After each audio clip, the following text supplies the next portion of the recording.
Selamat pagi, saudara-saudara yang kasih. Bacaan Injil pada hari ini bercerita tentang kelanjutan kisah mengenai seorang pemuda yang kaya raya yang bertanya kepada Yesus bagaimana cara supaya ia dapat memperoleh hidup yang kekal. Lalu Yesus menjawab bahwa ia dapat memperoleh hidup yang kekal dengan menaati hukum Taurat. Tetapi pemuda itu menjawab, "Oh, itu sudah saya lakukan, Guru. Semenjak saya masih kecil. Semenjak saya masih muda." Dari jawaban pemuda ini kita bisa lihat bahwa ia sebetulnya mau lebih dari sekedar hidup kekal. Karena memahami keinginan ini, Yesus menanggapinya dengan mengatakan, "Pergilah, jualah apa yang kamu miliki, dan berikanlah itu kepada orang-orang miskin. Kemudian datanglah kemari dan ikutlah aku." Mendengar perkataan ini, pemuda itu lalu menjadi drop, kecewa, sedih, karena hartanya banyak. Ia sudah capek-capek, kerja keras, memiliki semuanya, masa disuruh lepaskan begitu saja? Lalu Yesus menjawab, "Betapa sulit orang kaya masuk ke kerajaan Allah. Sama sulitnya orang yang sudah mapan masuk ke dalam biara."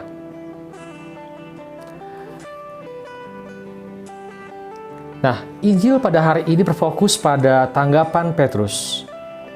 "Kami telah meninggalkan segala sesuatu dan mengikut Engkau." Dari kata-kata ini, kita bisa mengetahui bahwa Petrus sebenarnya ingin mengatakan bahwa, "Lalu bagaimana dengan kami, Guru? Apa imbalannya mengikuti Engkau? Apa imbalannya mengikuti Yesus?" Yesus mengatakan imbalannya adalah bahwa kita, para murid Yesus, akan menerima 100 kali lipat dari apa yang kita tinggalkan. Namun, Yesus juga memperingatkan bahwa selain imbalan, ada konsekuensi yang harus diterima oleh para murid, yaitu penganiayaan atau derita fisik, lahir batin. Saudara-saudara yang terkasih, kita bisa memperoleh hidup kekal dengan mematuhi hukum Tuhan, hukum Taurat, atau dalam bahasa Yesus adalah hukum kasih, mengasihi Tuhan dan mengasihi sesama. Tetapi kita di sini semua mau menjadi murid Yesus yang mengikuti kemanapun dia pergi, meneladaninya. Maka mengikuti Yesus tidak bisa setengah-setengah. Sama seperti jika kita mau berenang, kaki kita seluruhnya, kedua kaki kita perlu masuk ke dalam air seutuhnya. Kita tidak akan bisa berenang jika kaki yang satu ada di air, kaki yang satu ada di darat.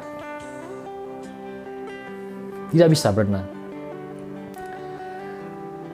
Kita tidak bisa berenang ataupun mengikuti Yesus kalau kita masih khawatir akan masa depan kita. Selamanya kita akan menjadi hanya pendengar khotbahnya Yesus. Dengar doang, tapi nggak ngelakuin. Kagum doang, tapi nggak ngeladani. Oleh karena itu, agar kita dapat mengikuti Yesus, kita perlu melepaskan belenggu-belenggu duniawi. Kehendak kita, pikiran kita, bakat-bakat kita, pekerjaan-pekerjaan kita sebelumnya, semuanya hanya berfokus pada bagaimana kita bisa menaati Yesus. Jika kita sudah melepaskan belenggu-belenggu ini, apa imbalannya? Kata Petrus. Yesus menjanjikan bahwa bukan hanya akan diganti 100 kali lipat, tapi juga ada derita fisik. Ada derita lahir batin yang perlu kita ambil. Namun, kita nantinya, walaupun menerima penderitaan fisik, kita tetap bersuka cita. Kenapa? Karena kita hidup bersama dan di dalam Tuhan. Mari kita berdoa agar kita menyadari karunia Roh Kudus yang ada di dalam diri kita, agar kita tetap bersukacita, hidup di dalam dan bersama Tuhan. Tuhan memberkati.